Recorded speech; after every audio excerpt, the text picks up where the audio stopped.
நம்ம புட்டு செய்யலாம். அதுக்கு தேவையான பொருள் ஃபஸ்ட்டு தேங்காய், அப்புறம் வந்து மாவு எடுத்துக்கோங்க, அப்புறமா கொஞ்சம் உப்பு, கொஞ்சமாக தண்ணி. அதுக்கப்புறம் ஃபஸ்ட் என்னென்னா நம்ம சால்ட் வந்து மாவுக்குள்ளே ஆட் பண்ணிக்கணும். தேவையான ஆட் பண்ணதுக்கப்புறமா ஒரு ஸ்பூனால் கொஞ்சம் கலக்கி விட்டுக்கணும். அதுக்கப்புறமா கலக்கி வச்சுக்கணும். அப்புறமா கொஞ்சமாக தண்ணி விட்டு தேவையான அளவுக்கு நம்ம விரவிக்கணும்.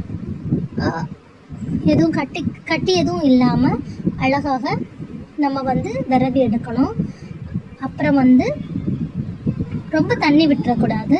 இந்த அளவுக்கு வந்ததும் இது வந்து கரெக்டாக தான் இருக்கும். அப்புறமா புட்டுக்கு சில்லு வச்சுக்கணும். அதுக்கு சில்லு வச்சதுக்கப்புறமா ஃபஸ்ட்டு நம்ம கொஞ்சம் தேங்காய் ஆட் பண்ணிக்கணும். தேவையான அளவு தேங்காய் இந்த புட்டு குடத்துக்குள்ளே ஆட் பண்ணிக்கணும். அதுக்கப்புறமா கொஞ்சம் மாவு ஆட் பண்ணிக்கணும். திரும்பவும் கொஞ்சம் தேங்காய் ஆட் பண்ணிக்கணும். அப்புறமா கொஞ்சம் கூட மாவு ஆட் பண்ணிக்கணும். இந்த மாதிரி ஃபஸ்ட்டு கொஞ்சம் தேங்காய் கொஞ்சம் மாவு அந்த மாதிரி ஆட் பண்ணிக்கிட்டு கடைசியாக கொஞ்சம் தேங்காய் ஆட் பண்ணி நம்ம வந்து ஃபில் பண்ணிக்கணும்.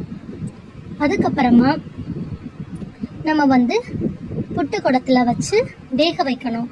வேக வச்சதுக்கு பிறகு ஒரு ஸ்பூன் அல்லது ஒரு சின்ன ஸ்பூனோட பேக் சைடு வச்சு நம்ம கொஞ்சம் புட்டை ரெடி பண்ணி வச்சிட்டோன்னா அழகான குழாய் புட்டு ரெடி.